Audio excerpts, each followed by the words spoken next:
Friends, എല്ലാ കൂട്ടുകാർക്കും score railway മലയാളത്തിൻ്റെ മറ്റൊരു വീഡിയോയിലേക്ക് സ്വാഗതം.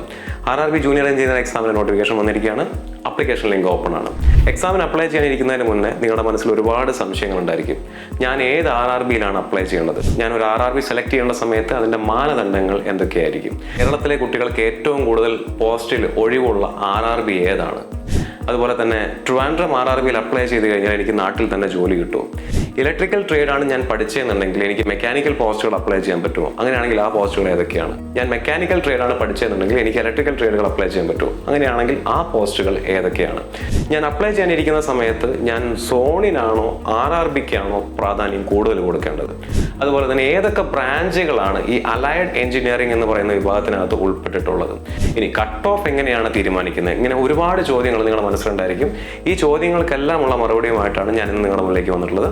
അപ്പോൾ എല്ലാ കൂട്ടുകാർക്കും ഒരിക്കൽ കൂടി സ്കോർ റെയിൽവേ മലയാളത്തിലേക്ക് സ്വാഗതം. ഇനി നമുക്ക് ഇന്നത്തെ വീഡിയോയിലേക്ക് കിടക്കാം. അപ്പോൾ ഈ വീഡിയോയിൽ നമ്മൾ പ്രധാനമായിട്ടും ഡിസ്കസ് ചെയ്യാൻ പോകുന്നത് എന്തൊക്കെയാണ്? Zone criteria. നിങ്ങൾ ഈ എക്സാമിന് അപ്ലൈ ചെയ്യുന്ന സമയത്ത് സോൺ സെലക്ട് ചെയ്യുന്ന സമയത്ത് എന്തൊക്കെ കാര്യങ്ങളാണ് ശ്രദ്ധിക്കേണ്ടതെന്നുള്ളത്. പിന്നെ റെയിൽവേ ബോർഡും റെയിൽവേ സോണും തമ്മിലുള്ള വ്യത്യാസം എന്താണ്? അത് പല കുട്ടികൾക്കും അറിയുന്നില്ല, എന്താണ് ബോർഡ് എന്താണ് സോൺ എന്നുള്ളത്. അപ്പോൾ അതിനെപ്പറ്റി നമ്മൾ ചെറുതായിട്ടൊന്ന് പറഞ്ഞു തരും. പിന്നെ board and zone RRB junior engineer 2024 അതെന്താണെന്നുള്ളത് ആ ടോപ്പിക്ക് ഡിസ്കസ് ചെയ്യുന്ന സമയത്താണ് നിങ്ങൾക്ക് പ്രധാനമായിട്ട് മനസ്സിലാക്കുക. ആദ്യം ഈ വ്യത്യാസം മനസ്സിലാക്കിയതിന് ശേഷം നമ്മൾ ജൂനിയർ എഞ്ചിനീയർ നോട്ടിഫിക്കേഷനകത്ത് ഓരോ ബോർഡിന്റെ കീഴിലും ഏതൊക്കെ സോണുകൾ ഉണ്ട് എന്നുള്ളത് കൂടെ എന്ത് ചെയ്യും, ഇതിനകത്ത് ഡിസ്കസ്. പിന്നെ അലൈഡ് എഞ്ചിനീയറിംഗ് ബ്രാഞ്ചസ് ആർക്കൊക്കെയാണ് എക്സാമിന് അപ്ലൈ ചെയ്യാൻ പറ്റുക? അപ്പോൾ മെക്കാനിക്കൽ ആൻഡ് അലൈഡ് എഞ്ചിനീയറിംഗ് എന്ന് പറഞ്ഞു കഴിഞ്ഞാൽ ആർക്കൊക്കെ അപ്ലൈ ചെയ്യാൻ പറ്റും? ഇലക്ട്രിക്കൽ ആൻഡ് അലൈഡ് എന്ന് പറഞ്ഞാൽ ആർക്കൊക്കെ അപ്ലൈ ചെയ്യാൻ പറ്റും? ഇലക്ട്രോണിക്സ് എന്ന് പറയുമ്പോൾ ആർക്ക് അപ്ലൈ ചെയ്യാൻ പറ്റും? തുടങ്ങിയ കാര്യങ്ങളൊക്കെ നമ്മളോട് ഡിസ്കസ് ചെയ്യും. പിന്നെ ബ്രാഞ്ച് വൈസ് എലിജിബിൾ പോസ്റ്റ്, അങ്ങനെ നമ്മൾ ഓരോ ബ്രാഞ്ചിനും എലിജിബിൾ ആയിട്ടുള്ള പോസ്റ്റുകൾ എത്രത്തോളം പോസ്റ്റുകളാണ് നോട്ടിഫിക്കേഷനകത്ത് ഉള്ളത് എന്നുള്ളത് ഡിസ്കസ് ചെയ്യും. അതിനനുസരിച്ച് എന്ത് ചെയ്യും, വാക്കൻസീസ് നോക്കും. ആൻഡ് കട്ട് ഓഫ്, ഇതിന് മുന്നേ കട്ട് ഓഫ് എത്രയായിരുന്നു, കട്ട് ഓഫ് എങ്ങനെയാണ് നിർണ്ണായകമാവുന്നത് തുടങ്ങിയ കാര്യങ്ങളെല്ലാം നമ്മൾ ഇവിടെ എന്ത് ചെയ്യും, ഡിസ്കസ് ചെയ്യുന്നതായിരിക്കും. അപ്പോൾ ഇത്രയാണ് ഈ സെഷൻ്റെ ഹൈലൈറ്റ്സ് എന്ന് പറയുന്നത്. ഇനി സോൺ സെലക്ഷൻ ക്രൈറ്റീരിയ. ഇവിടെ നമ്മൾ പ്രധാനമായിട്ട് ഞാൻ 4 പോയിന്റ്സ് ആണ് കൊടുത്തിരിക്കുന്നത്. Job location, zone wise vacancy, job profile, post wise vacancies in each zone.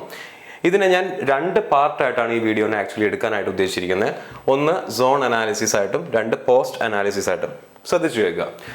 ഇത് ഇവിടെ നിങ്ങൾ എടുക്കുന്ന തീരുമാനമായിരിക്കും നിങ്ങളുടെ ജീവിതത്തിൽ ഈ എക്സാം ക്രാക്ക് ചെയ്യണോ വേണ്ടയോ എന്ന് തീരുമാനിക്കുന്നതിൽ നിങ്ങളുടെ ഫസ്റ്റ് സ്റ്റെപ്പ് എന്ന് പറയുന്നത്. ഓഫ് കോഴ്സ് നിങ്ങൾ എക്സാമിന് പഠിക്കണം. എക്സാമിന് പഠിച്ചാൽ മാത്രമേ ജോലി കിട്ടുള്ളൂ. സ്റ്റിൽ നിങ്ങൾ എവിടെയാണ് അല്ലെങ്കിൽ നിങ്ങൾ ഏത് സോണിലാണ് അപ്ലൈ ചെയ്യുന്നത്, അതുപോലെ തന്നെ നിങ്ങൾ ഏത് പോസ്റ്റിലാണ് അപ്ലൈ ചെയ്യുന്നത്, പോസ്റ്റ് പ്രിഫറൻസ് എന്താണ്, ഇത് രണ്ടും ഈ എക്സാം ക്രാക്ക് ചെയ്യുന്നതിൽ വളരെ നിർണായകമായിട്ടുള്ള സ്റ്റെപ്പുകളായിരിക്കും.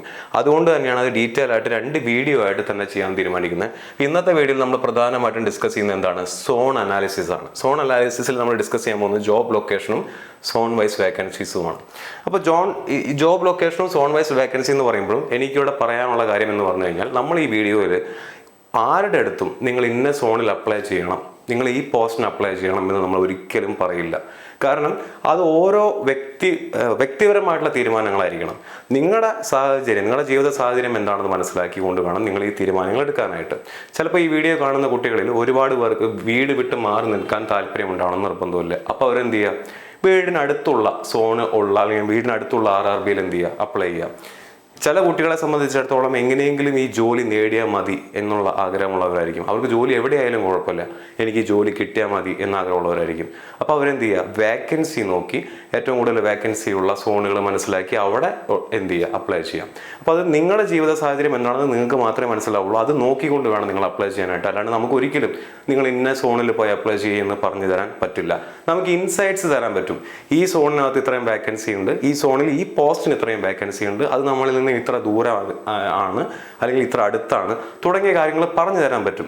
ഈ ഇൻസൈറ്റ്സ് വെച്ചുകൊണ്ട് ഈ പോയിന്റ്സ് മനസ്സിലാക്കിക്കൊണ്ട് തീരുമാനങ്ങൾ നിങ്ങളതായിരിക്കണം. അതുകൊണ്ടാണ് ഞാൻ പറയുന്നത്, നമ്മുടെ വീഡിയോയിൽ ഒരിക്കലും നമ്മൾ ഇങ്ങനത്തെ കാര്യങ്ങൾ ഡിസ്കസ് ചെയ്യുന്നുണ്ടായിരിക്കില്ല. നമ്മൾ എന്ത് ചെയ്യുന്നു, ഡാറ്റ തരികയാണ്, നിങ്ങൾക്ക് പറഞ്ഞ് മനസ്സിലാക്കി തരികയാണ്. അത് വെച്ചുകൊണ്ട് നിങ്ങളുടെ യുക്തിക്ക് അനുസരിച്ച്, നിങ്ങളുടെ ജീവിത സാഹചര്യങ്ങളനുസരിച്ച് നിങ്ങൾ എന്ത് ചെയ്യുക, തീരുമാനങ്ങൾ എടുക്കുക. അപ്പോൾ ഈ 2 കാര്യങ്ങളാണ് പ്രധാനമായിട്ട് നമ്മൾ എന്ത് ചെയ്യുന്നത് ഈ വീഡിയോയിൽ ഡിസ്കസ് ചെയ്യാൻ പോകുന്നത്. സോൺ അനാലിസിസിൽ ഈ ഭാഗം ജോബ് പ്രൊഫൈലും പോസ്റ്റ് പ്രിഫറൻസ്, നിങ്ങൾ എങ്ങനെയാണ്, നിങ്ങൾക്ക് എന്തൊക്കെയാണ് ഓരോ പോസ്റ്റിൻ്റെയും പ്രത്യേകതകളൊന്ന് മനസ്സിലാക്കിയതിന് ശേഷം നിങ്ങൾക്ക് ഈ വീഡിയോ കണ്ടു കഴിയുമ്പോൾ പോസ്റ്റ് പ്രിഫറൻസ് ചൂസ് ചെയ്യാനും കുറച്ചുകൂടെ എളുപ്പമായിരിക്കും. അതുപോലെ തന്നെ പോസ്റ്റ് വൈസ് വേക്കൻസീസ് ഓരോ സ്പോണിലും പോസ്റ്റ് വൈസ് വേക്കൻസീസ് നമ്മൾ നെക്സ്റ്റ് വീഡിയോയിൽ ഡിസ്കസ് ചെയ്യുന്നുണ്ടായിരിക്കും. ഇപ്പോൾ 2 പാർട്ടായാണ് ഡിസ്കസ് ചെയ്യുന്നുണ്ടാവുക. ഇതിൽ ഒന്നാമത്തെ പാർട്ടാണ് ഈ വീഡിയോ. ഇതിനകത്ത് ജോബ് ലൊക്കേഷനും സോൺ വൈസ് വേക്കൻസീസ് ആയിരിക്കും നമ്മൾ പ്രധാനമായിട്ടും ഡിസ്കസ് ചെയ്യുന്നുണ്ടായിരിക്കുക. ഇത്രയാണ് സോൺ സെലക്ഷൻ ക്രൈറ്റീരിയ ആയിട്ട് ബന്ധപ്പെട്ട് എനിക്ക് പറയാനുള്ളത്. ഇനി അടുത്ത് നമുക്ക് റെയിൽവേ ബോർഡും റെയിൽവേ സോണും തമ്മിലുള്ള വ്യത്യാസം എന്താണെന്നുള്ളത് നോക്കാം. ഇപ്പോൾ റെയിൽവേ റിക്രൂട്ട്മെന്റ് ബോർഡ് RRB ആ പേരിനകത്ത് തന്നെ കിട്ടും.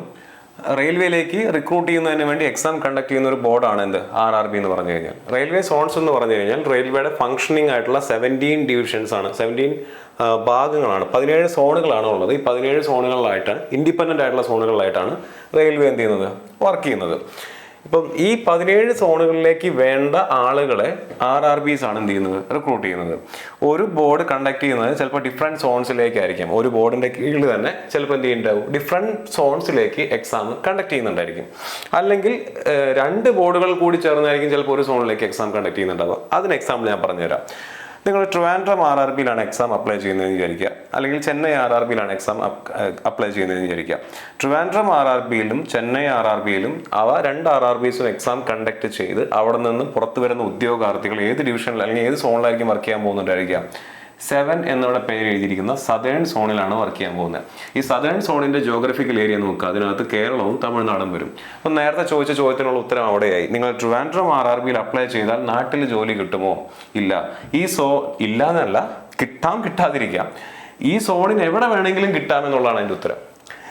ട്രിവാൻഡ്രം RRBയിൽ നിങ്ങൾ എക്സാമിന് അപ്ലൈ ചെയ്ത് കഴിഞ്ഞാൽ ഈ കാണുന്ന ഏരിയയിൽ എവിടെ വേണമെങ്കിലും നിങ്ങൾക്ക് കിട്ടാം. 7th നമ്പർ ആയിട്ടുള്ള ഈ സദേൺ സോണിനകത്തുള്ള ഏത് ഡിവിഷനിൽ വേണമെങ്കിലും നിങ്ങൾക്ക് ജോലി കിട്ടാം. ചെന്നൈയിൽ അപ്ലൈ ചെയ്താൽ ചിലപ്പോൾ നിങ്ങൾക്ക് അവിടെ കിട്ടും, ട്രിവാൻഡ്രത്ത് കിട്ടാം, നാട്ടിൽ ജോലി കിട്ടാം. കാരണം ഇവിടെ ഒരു ഡിവിഷൻ ഉണ്ടെങ്കിൽ ട്രിവാൻഡ്രം ഡിവിഷനിൽ വേണമെങ്കിൽ ജോലി കിട്ടാം. ട്രിവാൻഡ്രത്ത് അപ്ലൈ ചെയ്താൽ ചിലപ്പം എവിടെ കിട്ടാം, തമിഴ്നാട്ടിൽ കിട്ടാം, ഒന്നും പറയാൻ പറ്റില്ല. അപ്പം അതിൻ്റെ കാരണം എന്ന് പറഞ്ഞു കഴിഞ്ഞാൽ ട്രിവാൻഡ്രം RRBയും ചെന്നൈ RRBയും റിക്രൂട്ട് ചെയ്യുന്നത് എങ്ങോട്ടാണ്, ഈ സദേൺ സോണിലേക്കാണ്. ഇനി ഒരു RRBയിൽ തന്നെ മൾട്ടിപ്പിൾ സോൺസും വരാം. ഒരു RRBയിൽ തന്നെ മൾട്ടിപ്പിൾ സോൺസും വരാം. ഫോർ എക്സാമ്പിൾ ഇവിടെ മുംബൈ നോക്കുക, മുംബൈ RRB നോക്കുക. മുംബൈ RRB ആ ഇരിക്കുന്ന ഏരിയയിൽ നോക്കി കഴിഞ്ഞാൽ നിങ്ങൾക്ക് 3 സോണുകൾ കാണാൻ പറ്റും. 17ാം നമ്പർ സോൺ ഉണ്ട്. 17ാം നമ്പർ സോൺ എന്ന് പറയുന്നത് എന്താണ്, കൊങ്കൺ റെയിൽവേ ഉണ്ട്. ഇനി 8ാം നമ്പർ സോൺ അവിടെയാണ് കാണുന്നത്. 8 ഏതാണ്, സെൻട്രൽ ആണ്. 9 അവിടെയാണ് കാണുന്നത്, വെസ്റ്റേൺ റെയിൽവേ സോണും അവിടെ തന്നെയാണ്. അപ്പോൾ മുംബൈ RRB കണ്ടക്ട് ചെയ്യുന്നത് ചിലപ്പോൾ എന്തിനായിരിക്കും, ഈ 3 സോണിലേക്കും വേണ്ടിയിട്ടായിരിക്കും. അപ്പം നിങ്ങൾ അവിടെ ഒരു പോസ്റ്റ് കണ്ട് ആ പോസ്റ്റിനനുസരിച്ച് അവിടുത്തെ വേക്കൻസിയുടെ നമ്പറൊക്കെ നോക്കി നിങ്ങൾ അവിടെ അപ്ലൈ ചെയ്യുന്ന സമയത്ത് കൃത്യമായിട്ട് ഏത് സോണിലേക്കാണ് നിങ്ങൾ അപ്ലൈ ചെയ്യുന്നതെന്നുള്ള കാര്യം കൂടെ എന്ത് ചെയ്യണം, ശ്രദ്ധിക്കണം. അപ്പം ഇതാണ് RRBയും റെയിൽവേ സോണും തമ്മിലുള്ള വ്യത്യാസം. റെയിൽവേ റിക്രൂട്ട്മെന്റ് ബോർഡ് എന്ന് പറഞ്ഞാൽ എന്താണ്, അതൊരു എക്സാം കണ്ടക്ടിങ് ഏജൻസിയാണ്. റെയിൽവേ സോൺ എന്ന് പറഞ്ഞു കഴിഞ്ഞാൽ ഇതാണ് റെയിൽവേയുടെ ഫംഗ്ഷനിങ് ആയിട്ടുള്ള യൂണിറ്റ് എന്ന് പറയുന്നത്. അങ്ങനെ 17 ഇൻഡിപെൻഡന്റ് യൂണിറ്റുകളുണ്ട്. ആ 17 ഇൻഡിപെൻഡന്റ് യൂണിറ്റിലേക്ക് വേണ്ടി എക്സാം കണ്ടക്ട് ചെയ്യുന്ന ഡ്യൂട്ടിയാണ് ആർക്കുള്ളത്, RRBക്കുള്ളത്. ഒരേ RRBs ചിലപ്പം 2 ഡിഫറെൻറ്റ് RRBs ഒരു സോണിലേക്ക് വേണ്ടി കിട്ടും. ഒരു RRB ഡിഫറെൻറ്റ് സോൺസിലേക്ക് വേണ്ടിയിട്ടും എന്ത് ചെയ്യാം, എക്സാംസ് കണ്ടക്ട് ചെയ്യാം എന്നുള്ള കാര്യം കൂടെ മനസ്സിലാക്കി വെക്കാം. ഇനി board and zone of RRB junior engineer 2024. ഞാൻ നേരത്തെ പറഞ്ഞ മാപ്പ് മാറിക്കൊണ്ടിരിക്കാം എന്ന് പറഞ്ഞു കഴിഞ്ഞാൽ ട്രിവാൻഡ്രം ഇപ്പം ഈ പറഞ്ഞ പോലെ മുംബൈ എന്ന് പറയുന്ന ഒരു വലിയ RRB അല്ലെങ്കിൽ ആ ഒരു ഏരിയയിലുള്ള RRB കണ്ടക്ട് ചെയ്യുന്ന സോൺസ് ചിലപ്പോൾ എന്ത് ചെയ്യാം, എക്സാം മാറുന്നതനുസരിച്ച് മാറിക്കൊണ്ടിരിക്കാം. ചിലപ്പോൾ ALPയിൽ മുംബൈ RRB ഏതൊക്കെ സോണിന് വേണ്ടിയിട്ടാണോ എക്സാം കണ്ടക്ട് ചെയ്യുന്നത് അതുപോലെ ആയിരിക്കില്ല ജൂനിയർ എഞ്ചിനീയറിന് വേണ്ടി മുംബൈ RRB എക്സാം കണ്ടക്ട് ചെയ്യുന്നുണ്ടായിരിക്കുക. ALPയിൽ മുംബൈ RRBയുടെ കീഴിൽ ഏതൊക്കെ വേക്കൻസി ഏതൊക്കെ സോണിനകത്താണോ ഉള്ളത് അതുപോലെ ആയിരിക്കില്ല ജൂനിയർ എഞ്ചിനീയർ എക്സാമിന് മുംബൈ RRBയുടെ കീഴിലുണ്ടാവണമെന്ന് നിർബന്ധമില്ല. അപ്പോൾ അതുകൊണ്ടാണ് board and zone of RRB junior engineer 2024 എന്ന് ഞാനിവിടെ കൊടുത്തിരിക്കുന്നത്. ഇപ്പോൾ ഇവിടെ നോക്കി കഴിഞ്ഞാൽ നിങ്ങൾക്ക് കാണാൻ പറ്റും നമ്മുടെ നാടിനോട് ചേർന്ന് കിടക്കുന്ന പ്രധാനപ്പെട്ട 5 RRBs ആണ് ഞാനിവിടെ ഹൈലൈറ്റ് ചെയ്തിട്ടുള്ളത്. ബാംഗ്ലൂർ എക്സാം കണ്ടക്ട് ചെയ്യുന്നത് സൗത്ത് വെസ്റ്റേൺ റെയിൽവേക്ക് വേണ്ടിയിട്ടാണ്. ചെന്നൈ എക്സാം കണ്ടക്ട് ചെയ്യുന്നത് സദേൺ റെയിൽവേക്ക് വേണ്ടിയിട്ടാണ്.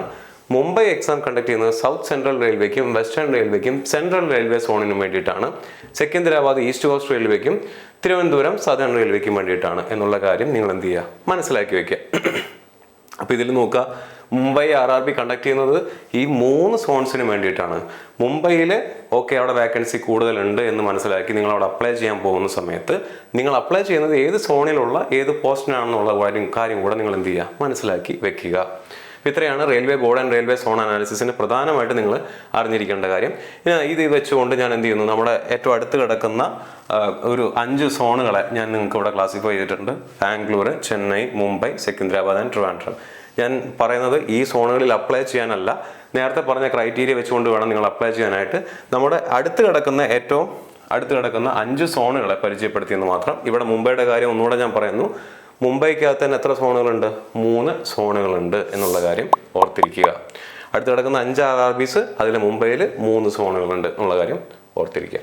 ഇനി അലൈഡ് എഞ്ചിനീയറിംഗ് ബ്രാഞ്ചസ്, ഞാൻ നേരത്തെ പറഞ്ഞ പോലെ ആർക്കൊക്കെയാണ് അപ്ലൈ ചെയ്യാൻ പറ്റുന്നത്?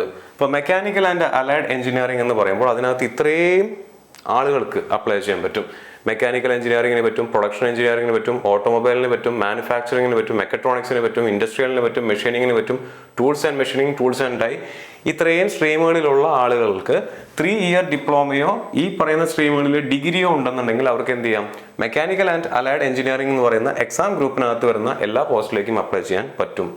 ഇതിന്റെ കോമ്പിനേഷൻ ഓഫ് ഈ ബേസിക് സ്ട്രീംസോ combination of any sub stream of basic സ്ട്രീംസോ ഉണ്ടെങ്കിൽ അവർക്ക് എന്ത് ചെയ്യാം, അപ്ലൈ ചെയ്യാം എന്നുള്ള കാര്യം ഓർത്തിരിക്കാം.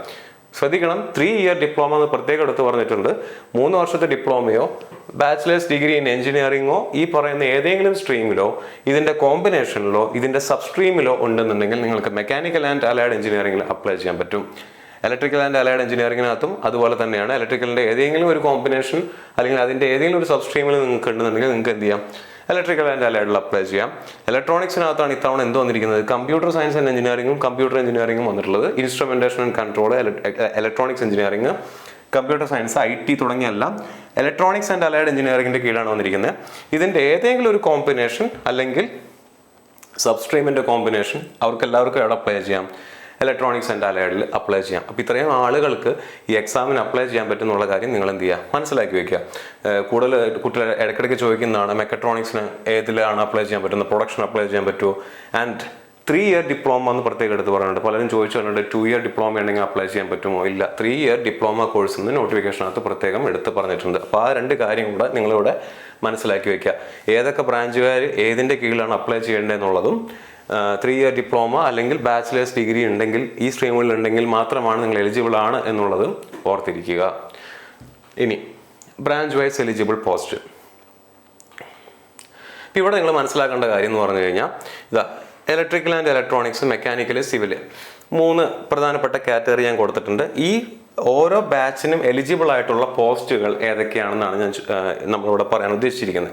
ഇവിടെ ശ്രദ്ധിക്കേണ്ട കാര്യം എന്ന് പറഞ്ഞാൽ ഇലക്ട്രിക്കൽ ആൻഡ് ഇലക്ട്രോണിക്സ് എടുത്തു കഴിഞ്ഞാൽ അവർക്ക് DMS എന്ന് പറയുന്ന ഡിപ്പോർട്ട് മെറ്റീരിയൽ സൂപ്രണ്ടന്റ് പോസ്റ്റും, ഇലക്ട്രിക്കൽ എന്ന് പറയുന്ന ഡിപ്പാർട്ട്മെന്റിന്റെ കീഴിൽ വരുന്ന പോസ്റ്റും, മെക്കാനിക്കലിന്റെ കീഴിൽ വരുന്ന പോസ്റ്റും, SNTയുടെ സിഗ്നൽ ആൻഡ് ടെലികമ്മ്യൂണിക്കേഷന്റെ കീഴിൽ വരുന്ന പോസ്റ്റുകളും ആർക്ക് അപ്ലൈ ചെയ്യാൻ പറ്റും, ഇലക്ട്രിക്കൽ ആൻഡ് ഇലക്ട്രോണിക്സിന് അപ്ലൈ ചെയ്യാൻ പറ്റും. നിങ്ങൾ എന്ത് ചെയ്യുക, നിങ്ങളുടെ നോട്ടിഫിക്കേഷൻ എടുക്കുക, പേജ് നമ്പർ 40 ഓഫ് 73 തൊട്ട് താഴത്തോട്ട് നോക്കിക്കഴിഞ്ഞു കഴിഞ്ഞാൽ അതിനകത്ത് ഈ പറയുന്ന എലിജിബിലിറ്റി ക്രൈറ്റീരിയ എല്ലാം കൊടുത്തിട്ടുണ്ട്. അപ്പോൾ അവിടെ വ്യക്തമായിട്ട് പറയുന്നുണ്ട് ഇലക്ട്രിക്കൽ ആൻഡ് ഇലക്ട്രോണിക്സിന് എന്തായാലും ഇലക്ട്രിക്കൽ ഡിപ്പാർട്ട്മെന്റിലുള്ള എല്ലാ പോസ്റ്റുകൾക്കും അപ്ലൈ ചെയ്യാൻ പറ്റും. മെക്കാനിക്കൽ ഡിപ്പാർട്ട്മെന്റിലുള്ള എല്ലാ പോസ്റ്റുകൾക്കും ആർക്ക് അപ്ലൈ ചെയ്യാൻ പറ്റും, ഇലക്ട്രിക്കലുകാർക്കും ഇലക്ട്രോണിക്സുകാർക്കും അപ്ലൈ ചെയ്യാൻ പറ്റും. സിഗ്നൽ ആൻഡ് ടെലികമ്മ്യൂണിക്കേഷനുള്ള എല്ലാ പോസ്റ്റുകൾക്കും ഇലക്ട്രിക്കലുകാർക്കും ഇലക്ട്രോണിക്സുകാർക്കും അപ്ലൈ ചെയ്യാൻ പറ്റും. ഈ DMS എന്ന് പറയുന്നത് എല്ലാ ട്രേഡുകാർക്കും അപ്ലൈ ചെയ്യാൻ പറ്റുന്നതാണ്. കാറ്റഗറി നമ്പർ 32 നോട്ടിഫിക്കേഷനകത്ത് നോക്കി നിങ്ങൾക്ക് കാണാൻ പറ്റും. കാറ്റഗറി നമ്പർ 32 എനി ഡിസിപ്ലിൻ, ഏത് ഡിസിപ്ലിനുള്ള ആളുകൾക്കും 3 ഇയർ ഡിപ്ലോമയോ ബിടെക്കോ ഉണ്ടെന്നുണ്ടെങ്കിൽ നിങ്ങൾക്ക് എന്ത് ചെയ്യാം, DMSന് വേക്കൻസിക്ക് അപ്ലൈ ചെയ്യാം. അപ്പോൾ ഇലക്ട്രിക്കൽ ആൻഡ് ഇലക്ട്രോണിക്സിലുള്ള ആളുകൾ എലിജിബിൾ ആയിട്ടുള്ള ടോട്ടൽ പോസ്റ്റുകൾ എന്ന് പറയുന്നത് എന്തൊക്കെയായിരിക്കും, അവർക്ക് ഇലക്ട്രിക്കൽ അപ്ലൈ ചെയ്യാൻ പറ്റും, മെക്കാനിക്കൽ അപ്ലൈ ചെയ്യാൻ പറ്റും, SNTയിലുള്ള പോസ്റ്റുകൾ അപ്ലൈ ചെയ്യാൻ പറ്റും, DMSും അപ്ലൈ ചെയ്യാൻ പറ്റും. ഇത് 4ഉം കൂടി കൂട്ടിയാൽ കിട്ടുന്ന വേക്കൻസീസ് എത്രയാണോ അത്രയും വേക്കൻസീസിലേക്ക് ആര് എലിജിബിൾ ആയിരിക്കും, ഇലക്ട്രിക്കൽ ആൻഡ് ഇലക്ട്രോണിക്സ് ആര് എലിജിബിൾ ആയിരിക്കും. മെക്കാനിക്കൽ എന്ന് പറയുമ്പോഴോ അവർക്കും DMS പറ്റും, കാരണം DMS എല്ലാവർക്കും പറ്റും. അതുകൊണ്ട് 3 കൂട്ടത്തിലും ആര് വരും, DMS വരും. ഇനി മെക്കാനിക്കലുകാർക്ക് എന്തും അപ്ലൈ ചെയ്യാം, ഇലക്ട്രിക്കലും അപ്ലൈ ചെയ്യാൻ പറ്റും, മെക്കാനിക്കലൊക്കെ എന്തും അപ്ലൈ ചെയ്യാം, മെക്കാനിക്കൽ ഒബിയസ്ലി അപ്ലൈ ചെയ്യാൻ പറ്റും. അപ്പോൾ മെക്കാനിക്കലിൻ്റെ ടോട്ടൽ ഒഴിവെന്ന് പറയുന്നത് ടോട്ടൽ എലിജിബിൾ പോസ്റ്റുകൾ അപ്ലൈ ചെയ്യാൻ പറ്റുന്ന ടോട്ടൽ എലിജിബിൾ പോസ്റ്റ് എന്ന് പറയുന്നത് DMSന് അപ്ലൈ ചെയ്യാം, ഇലക്ട്രിക്കലുകാർ അപ്ലൈ ചെയ്യുന്ന എല്ലാ പോസ്റ്റിലേക്കും ആർക്കും അപ്ലൈ ചെയ്യാൻ പറ്റും, മെക്കാനിക്കലുകാർക്ക് അപ്ലൈ ചെയ്യാൻ പറ്റും. ഇനി അവരുടെ കോറായിട്ടുള്ള മെക്കാനിക്കൽ പോസ്റ്റിലേക്കും ആർക്ക് അപ്ലൈ ചെയ്യാം, ഈ മെക്കാനിക്കലിന് അപ്ലൈ ചെയ്യാൻ പറ്റും. ഇത് മൂന്നും കൂടി കൂട്ടിയാലാണ് മെക്കാനിക്കലിൻ്റെ ടോട്ടൽ ഒഴിവുകൾ കിട്ടുന്നത്. ഇനി സിവിലുകാർക്ക് എന്താണ്, DMS ഓഫ് കോഴ്സ് അപ്ലൈ ചെയ്യാൻ പറ്റും. പിന്നീട് അവർക്ക് അപ്ലൈ ചെയ്യാൻ പറ്റുന്നത് എന്താണ്, എഞ്ചിനീയറിംഗ് എന്ന് പറയുന്ന കാറ്റഗറിക്കകത്തുള്ള അല്ലെങ്കിൽ ഇന്ന് പറയുന്ന ഡിപ്പാർട്ട്മെന്റിനകത്തുള്ള എല്ലാ പോസ്റ്റുകൾക്കും ആർക്ക് അപ്ലൈ ചെയ്യാൻ പറ്റും, സിവിലുകാർക്ക് അപ്ലൈ ചെയ്യാൻ പറ്റും. എല്ലാ പോസ്റ്റുകൾക്കും അപ്ലൈ ചെയ്യാൻ പറ്റില്ല, ട്രാക്ക് മെഷീൻ ഒഴിച്ച് ബാക്കി എഞ്ചിനീയറിംഗിനകത്തുള്ള എല്ലാ പോസ്റ്റുകൾക്കും ആർക്ക് അപ്ലൈ ചെയ്യാൻ പറ്റും, സിവിലുകാർക്കും അപ്ലൈ ചെയ്യാൻ പറ്റും. നിങ്ങൾ ആ കാറ്റഗറി നമ്പർ കൃത്യമായിട്ട് മനസ്സിലാക്കി കഴിഞ്ഞാൽ നിങ്ങൾക്ക് ഈ പറയുന്ന കാര്യം നോക്കാൻ പറ്റും. അപ്പോൾ ഇലക്ട്രിക്കൽ ആൻഡ് ഇലക്ട്രോണിക്സുകാരാണെന്നുണ്ടെങ്കിൽ അവർക്ക് DMSഉം ഇലക്ട്രിക്കലും മെക്കാനിക്കലും SNTയിലുള്ള എല്ലാ പോസ്റ്റുകളും അപ്ലൈ ചെയ്യാൻ പറ്റും. മെക്കാനിക്കലാരാണെന്നുണ്ടെങ്കിൽ DMS ഇലക്ട്രിക്കൽ മെക്കാനിക്കലിന് അപ്ലൈ ചെയ്യാൻ പറ്റും. സിവിൽ ആണെന്നുണ്ടെങ്കിൽ DMSനും എഞ്ചിനീയറിംഗിനും മാത്രമേ അപ്ലൈ ചെയ്യാൻ പറ്റൂ എന്നുള്ള കാര്യം കൂടെ ഓർത്തിരിക്കാം. ഇപ്പം ഈ ഒരു രീതിയിൽ കണക്ക് കൂട്ടിക്കൊണ്ട് നമുക്ക് ഇനി മൊത്തം RRBയിൽ 21 RRBയിലുമുള്ള ടോട്ടൽ വേക്കൻസീസ് ഓരോ പോസ്റ്റിനും എത്രയാണ്, അല്ലെങ്കിൽ ഓരോ ഡിപ്പാർട്ട്മെന്റിലും അല്ലെങ്കിൽ ഓരോ ട്രേഡിനും എത്രയാണെന്നുള്ളത് നമുക്കൊന്ന് നോക്കാം. ഈ കാണുന്ന 21 RRBs ആണ്. ഞാൻ നേരത്തെ പറഞ്ഞ ആ ഒരു ഫോർമുല വെച്ചുകൊണ്ട് സിവിൽ ആൻഡ് അലൈഡ് എഞ്ചിനീയറിംഗിനും മെക്കാനിക്കൽ ആൻഡ് അലൈഡ് എഞ്ചിനീയറിംഗിനും ഇലക്ട്രിക്കൽ ആൻഡ് ഇലക്ട്രോണിക്സ് അലൈഡ് എഞ്ചിനീയറിംഗിനും ഉള്ള വേക്കൻസീസ് ആണ് ഇവിടെ കാണിച്ചിരിക്കുന്നത്. ഞാൻ നേരത്തെ പറഞ്ഞത് നമ്മൾ അടുത്ത് കിടക്കുന്ന 5 RRBസിൻ്റെയും വേക്കൻസി നമ്മൾ ഹൈലൈറ്റ് ചെയ്തിട്ടുണ്ട്. ഇപ്പോൾ ഇവിടെ നോക്കിയാൽ ഞങ്ങൾക്ക് കാണാൻ പറ്റും, ചെന്നൈയിൽ 444 വേക്കൻസിയാണ് മെക്കാനിക്കലിനുള്ളത്, ഇലക്ട്രിക്കലിന് 484, സിവിലിന് 154, ബാംഗ്ലൂർ 202, 215, 195, മുംബൈയിൽ 555, 800, 897 വേക്കൻസിയാണ് ഇതിനുള്ളത്, ഇലക്ട്രിക്കൽ ആൻഡ് ഇലക്ട്രോണിക്സിനകത്തുള്ളത്. സെക്കന്ദരാബാദ് 386, 178, 229, തിരുവനന്തപുരം 50, 58 ആൻഡ് 71. ഇത്രയും വേക്കൻസി, എലിജിബിൾ വേക്കൻസീസ് ആണ് ഓരോ ട്രേഡുകാർക്കും ഉള്ളത് എന്നുള്ള കാര്യം നിങ്ങൾ എന്ത് ചെയ്യുക, ഓർത്ത് വെക്കുക. ആൻഡ് ഈ മുംബൈയിലുള്ള ഈ വേക്കൻസി, ഇത്രയും വേക്കൻസി ഞാൻ നേരത്തെ പറഞ്ഞ അത്രയും സോൺസിലേക്കാണ് എന്ത് ചെയ്തിട്ടുള്ളത്, ഡിവൈഡ് ചെയ്തിട്ടുള്ളത്. അപ്പം ഈ പറയുന്ന 5 RRBസും കണ്ടക്ട് ചെയ്യുന്ന എക്സാം എന്ന് പറയുന്നത് ഏകദേശം ഈ ഒരു ഏരിയയിലാണ് നിങ്ങളുടെ ജോലി നിങ്ങൾ ലക്ഷ്യം വെക്കുന്നതെന്നുണ്ടെങ്കിലാണ് നിങ്ങൾ ഈ പറയുന്ന 5 RRBയിലുള്ള ഡിഫറെൻറ്റ് പോസ്റ്റിലേക്ക് എന്ത് ചെയ്യേണ്ടത്, അപ്ലൈ ചെയ്യേണ്ടത്. ഇനി അങ്ങനെ നോക്കുമ്പോൾ ബാംഗ്ലൂർ മെക്കാനിക്കലിനും ഇലക്ട്രിക്കലിനും സിവിലിനും കൂടിയുള്ള വേക്കൻസീസ് ഞാൻ ഇവിടെ എഴുതിയിട്ടുണ്ട്.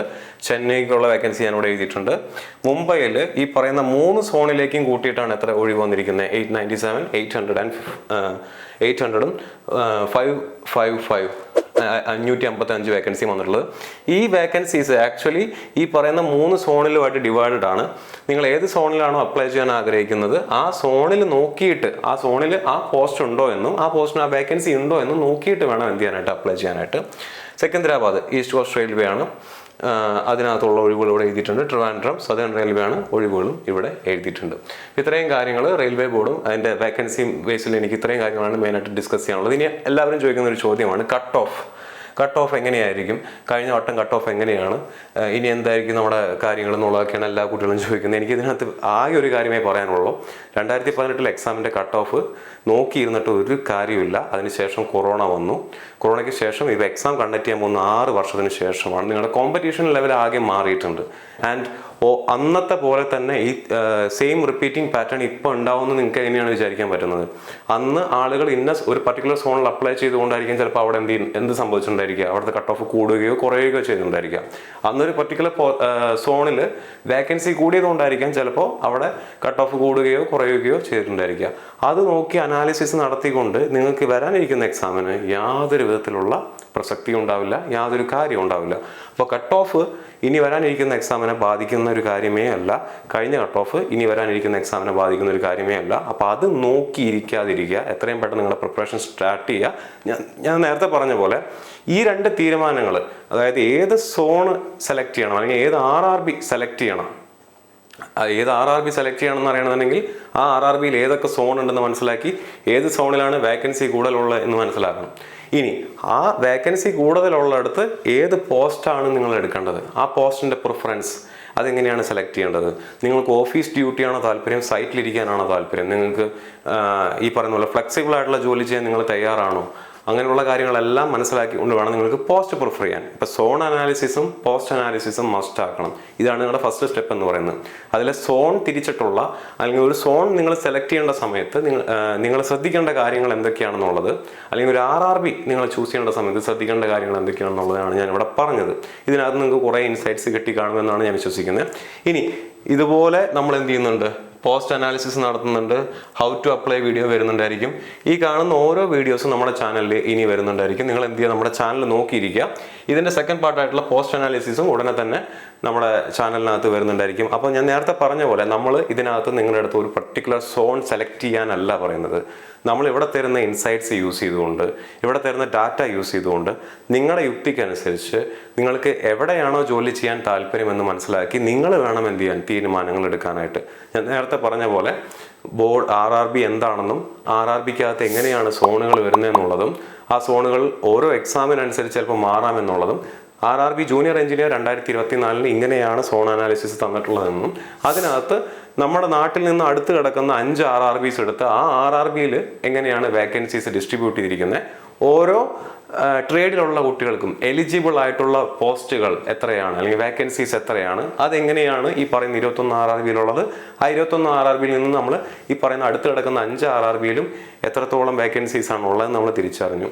ഇത്രയും ഡാറ്റാസ് ആണ് നമുക്ക് നിങ്ങളുടെ അടുത്ത് തരാൻ പറ്റുന്നത്. ഇത് കണ്ടുകൊണ്ട് നിങ്ങളുടെ സാഹചര്യങ്ങൾ മനസ്സിലാക്കി നിങ്ങൾ വേണം എന്ത് ചെയ്യാൻ, തീരുമാനങ്ങൾ എടുക്കാനായിട്ട്. ഇപ്പോൾ സോൺ അനാലിസിസിൻ്റെ ഭാഗം നമ്മൾ ഏകദേശം നമ്മളെ കൊണ്ടാവുന്ന രീതിയിൽ എങ്ങനെയൊക്കെയാണ് സോണുകൾ കൊടുത്തിരിക്കുന്നത്, ഏതൊക്കെ സോണിലാണ് നിങ്ങൾ ശ്രദ്ധിക്കേണ്ടത് തുടങ്ങിയ കാര്യങ്ങളെല്ലാം നമ്മളിവിടെ എന്ത് ചെയ്തിട്ടുണ്ട്, പറഞ്ഞിട്ടുണ്ട്. ഇതേപോലെ തന്നെ ഈ 32 പോസ്റ്റുകളാണ് ഈ പറഞ്ഞ നോട്ടിഫിക്കേഷനകത്ത് കൊടുത്തിട്ടുള്ളത്. അതിൽ പ്രധാനപ്പെട്ട പോസ്റ്റുകളെ പറ്റിയിട്ട് ഒരു അനാലിസിസുമായിട്ട് നമുക്കിതിൻ്റെ സെക്കൻഡ് പാർട്ടുമായിട്ട് വീണ്ടും കാണാം.